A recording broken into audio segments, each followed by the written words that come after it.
जय श्री कृष्णा। राधे राधे दोस्तों। तो दोस्तों, आशा करती हूँ कि आप सब स्वस्थ होंगे और प्रसन्न होंगे। प्रभु ऐसे ही जो है आप सब पर अपनी कृपा बनाए रखे। दोस्तों, आप जब लड्डू गोपाल की सेवा करते हैं तो क्या आपके मन में उनके लिए कोई भाव भी आता है कि लड्डू गोपाल मेरे सखा हैं, मेरे प्रभु हैं, मेरे भाई हैं, या फिर किसी भी तरह का संग संबंध क्या आपने लड्डू गोपाल से बनाया है?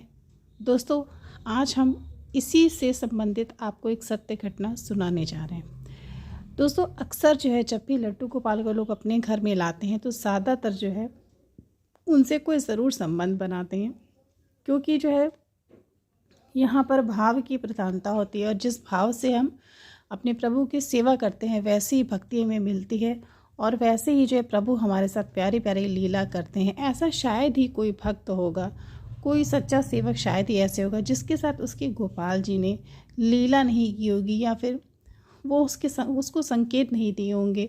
तो दोस्तों, ज़रूर जो भी थोड़ी बहुत भी भक्ति करता है उसके साथ प्रभु ज़रूर जो है चमत्कार करते हैं और अपनी लीला दिखाते हैं।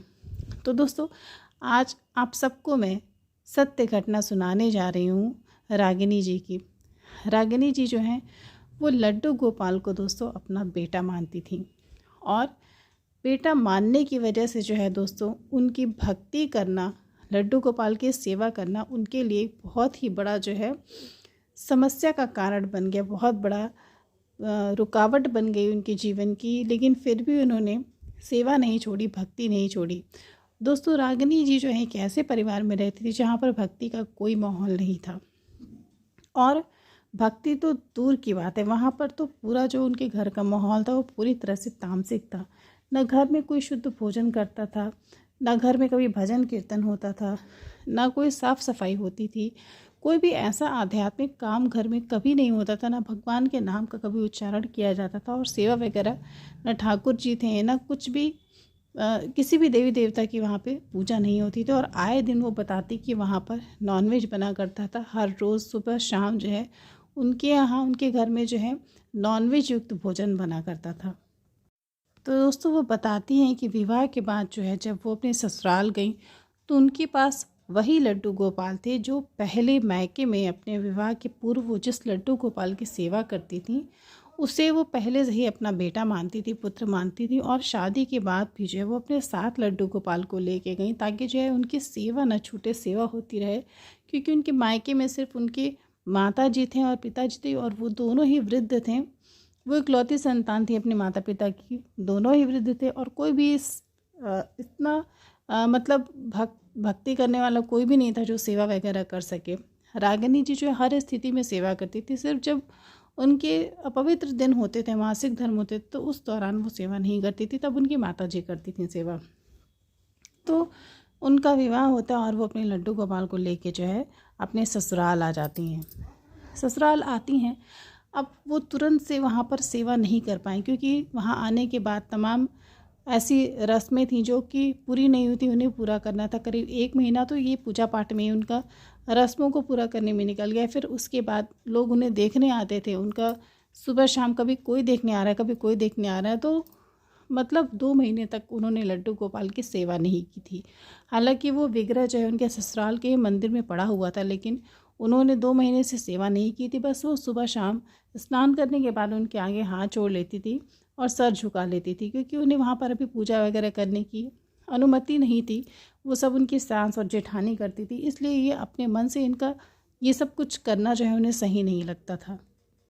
तो दोस्तों, रागिनी जी जो है उनकी शादी जो थी वो मई के महीने में हुई थी, गर्मी का समय था, मई में उनका विवाह हुआ था और 2-3 महीने उन्होंने सेवा नहीं की थी। 3 महीने के बाद जो है दोस्तों उन्हें ऐसा लगा कि बहुत समय हो गया और इस तरह से विग्रह को छोड़ना बिल्कुल सही नहीं है। उन्होंने इसीलिए अपने सास से बोला कि माता जी, मैं अब अपने गोपाल जी की सेवा शुरू करना चाहती हूँ क्योंकि यहाँ पर कोई भी उनकी सेवा नहीं कर रहा और मुझसे जो है अब देखा नहीं जा रहा इस तरह से। 2-3 महीने से मेरे गोपाल जी ऐसे पड़े हुए हैं, ना तो उन्हें भोग लगा है, ना उन्होंने स्नान किया है। तो उनकी माता जी जो रहती हैं, वो उनकी जो सास होती हैं, उन्हें समझाती हैं कि बहू, वैसे हमारे यहाँ लड्डू गोपाल की सेवा का कोई रिवाज नहीं है, लेकिन अगर तुम साथ में लेकर आई हो तो ठीक है, जैसे सारी देवी देवता की पूजा होती है तुम वैसे उनकी भी पूजा कर देना। बहुत ज़्यादा जो है घर के नियम ताम झाम ये सब बदलने की ज़रूरत नहीं है, जो जैसा है वो वैसा ही जो है चलता रहेगा। तो वो रागिनी जी जो है अब उसी दिन से जो है लड्डू गोपाल की सेवा करने लग गई, और वो जो है अपने बाल गोपाल के लिए अलग से दोस्तों वो बिना लहसुन प्याज का भोग बनाने लगी, क्योंकि उनके घर में जो है जैसा कि मैंने बताया तामसिक भोजन बनता था, और बिना प्याज वगैरह का भोजन बनना उनके लिए बिल्कुल, बनाना उनके घर में बहुत कठिन काम था, क्योंकि सभी जो है सब कुछ खाने वाले थे, कोई भी ऐसा नहीं था जो नॉनवेज ना खाता हो दोस्तों। तो इसीलिए जो है वो अपने बाल गोपाल के लिए अलग से भोग तैयार करती थी, लेकिन उनकी जो सास थी उन्हें बिल्कुल भी अच्छा नहीं लगता था। उन्हें लगता था कि अब घर में सब कुछ जो है मेरे घर के नियम के विरुद्ध हो रहा है, अब सब कुछ बदल गया है, लोग अपनी सोच बदल दी हैं, अपने काम करने का तरीका बदल दिए हैं, बहुत सारी जो है बातें वो अपने आप में जो है सोचती रहीं। और फिर एक दिन उन्होंने रागिनी जी को सेवा के लिए मना कर दिया। उन्होंने बोल दिया कि जब से तुम्हारे लड्डू गोपाल की सेवा घर में हो रही है, घर का तुमने नक्शा ही बदल दिया है, और इसलिए कोई भी ज़रूरत नहीं भोग वगैरह लगाने की। अगर तुम्हें लगाना भी है तो तुम अपने घर में रख के लगाओ, और किसी को भी ये जानकारी देने की ज़रूरत नहीं है कि तुम लड्डू गोपाल की सेवा करती हो। लेकिन दोस्तों रागिनी जी जो थी वो लड्डू गोपाल को अपना पुत्र मानती थी, वो भला उन्हें भूखा कैसे रख सकती थी। उन्होंने सेवा उसी तरह से जारी रखी, वो रोज़ सेवा करती थी, लेकिन अपनी सास को कभी भी नहीं बताती थी। वो चुपके से जो है उनके लिए भोग तैयार करती थी, सबसे छुपाकर, जिसमें लहसुन प्याज नहीं होता था, और फिर उन्हें भोग लगाकर प्रसाद के रूप में जो है वही ग्रहण करती थी। दोस्तों इस तरह से वो सेवा करती रही, लेकिन उनकी सास को इस बारे में कोई भी जानकारी नहीं थी। एक दिन जो है दोस्तों जूतिया का जो है व्रत आया, जो कि बेटों के लिए रहते हैं, और उस दिन जो है रागिनी जी ने लड्डू गोपाल के लिए जूतिया का व्रत रखा, क्योंकि वो उन्हें अपना पुत्र मानती थी। और जो उनकी सास थी उन्हें ये पता चल गया कि जो रागिनी जी जो है वो जूतिया का व्रत है, और वो लड्डू गोपाल के लिए व्रत है, क्योंकि वो उन्हें अपना बेटा मानती हैं। उनकी सास को बहुत क्रोध आया, और उन्होंने रागिनी को बुलाकर पूछा कि तुमने उपवास क्यों रखा है। ये उपवास तो सिर्फ वही करता है जिसके बेटा होता है, जिसका लड़का होता है, लेकिन तुम्हारी तो अभी कोई भी संतान नहीं है, ना तो तुम्हारी कोई लड़की है और ना ही लड़का है, फिर इस व्रत को करने की क्या आवश्यकता है। घर में जिनकी भी संतान है, जिनके बेटे हैं, वो इसको करे तो ज़्यादा उचित है, तुम्हारे लिए ऐसा करना सही नहीं है दोस्तों। तो रागिनी जी जो है वो अपनी सास को समझाती हैं कि देखिए माँ जी, मैं लड्डू गोपाल को अपना बेटा मानती हूँ, और मैं जो भी करती हूँ, मेरा सारा जीवन भजन पूजा पाठ जो भी है सब कुछ मेरा उनके ही लिए, और आज जो व्रत है आपने भी रखा है अपने बेटों के लिए, और मैं भी जो अपने बेटे जिसे अपना मैं बेटा मानती हूँ लड्डू गोपाल, मैंने उनके लिए व्रत रखा है। ये बात सुनते ही जो है दोस्तों उनकी सास जो थी वो आग बबूला हो गई, और उन्होंने खूब डांटा उन्हें। ऐसा कुछ नहीं था जो उन्होंने अपनी बहू रागिनी को नहीं सुनाया, लेकिन रागिनी जो है वो चुपचाप अपनी सास की डांट को सुनती रही, और तरह तरह के ताने वो सुनाती रही कि अभी तक तू माँ नहीं बन पाई, तेरी गोद नहीं भरी, और लड्डू गोपाल को बेटा मानने से क्या, सच में तेरी संतान हो जाएगी, वो तेरे बेटे बन जाएंगे। अरे जो भगवान है वो तो भगवान ही रहेगा, वो तो कभी भी तू कितनी भी भक्ति करे, लेकिन तेरे लिए उतर के वो तेरे बेटे तो नहीं बन जाएंगे। तो दोस्तों उनकी आंखों में आंसू आ गया रागिनी जी के, वो बहुत रोई, बहुत सारे ताने सुने उन्होंने अपने बाल गोपाल के लिए, अपने पुत्र के लिए, लेकिन फिर भी वो उसी भाव से जो है दोस्तों लड्डू गोपाल की सेवा करती रही। दोस्तों रागिनी जी बताती हैं कि पता नहीं क्या संजोग था, या फिर ये सब कुछ भगवान की पहले से तय किया हुआ था कि उन्होंने पहले से ही लड्डू गोपाल को अपना बेटा मान रखा था, और विवाह के बाद जो है उनकी संतान भी नहीं हुई, उनका बेटा नहीं हुआ। तो ये एक संजोग ही था, लेकिन रागिनी को कभी भी ये महसूस नहीं हुआ कि वो एक माँ नहीं है, उनकी संतान नहीं, वो बाँझ है। कभी भी उन्हें इस तरह की का अनुभव मन में नहीं आया, कभी भाव मन में नहीं आया। उन्हें यही लगता था कि प्रभु जो हैं लड्डू गोपाल जो हमारे, वो ही उनके पुत्र हैं, और एक संतान की कभी कभी भी उन्हें नहीं खली थी। तो दोस्तों रागिनी को नहीं पता था कि आगे जो है उनके साथ क्या लीला जो है भगवान करने वाले हैं। दोस्तों ऐसे समय बीतता गया, और फिर जो है उनके विवाह को करीब 6-7 वर्ष हो गए, और उनकी संतान नहीं हुई। उनके साथ के जो भी उनकी जेठानी देवरानी थी, या उनसे छोटे जो भी उनके रिश्तेदार थे, सबकी संतान हो गई, भरा पूरा परिवार था। लेकिन रागिनी एक ऐसी थी जिनकी कोई भी संतान नहीं था, बच्चा बेटा या बेटी नहीं थे। तो वैसे तो बहुत सारे ताने सुनती थी, और कभी किसी से कुछ भी नहीं कहती थी, क्योंकि उन्हें पता था कि मेरा बेटा कौन है, और वो एक बेटे का जो कर्तव्य होता है, जो एक बेटे का जो जिम्मेदारियाँ होती हैं, वो लड्डू गोपाल उनके साथ हमेशा निभाते थे। वो हमेशा उनके दुख सुख में उनका सहयोग क्या देंगे, वो तो भगवान ही है। वो हर एक चीज़ में जो है उनका बेड़ा पार लगाते थे। और जब तक उन्होंने लड्डू गोपाल को अपना बेटा माना, वो बताते हैं कि मुझे कभी कोई भी दुख तकलीफ़ किसी तरह की कुछ नहीं हुई, ना तो मेरे जीवन में कोई बाधा आई। लेकिन दोस्तों एक दिन उनके जीवन में ऐसा आया जब उनकी आंखों में आंसू आ गए। उनका कलेजा जो है वो फट गया, सिर्फ इसलिए कि उनकी कोई भी संतान नहीं थी।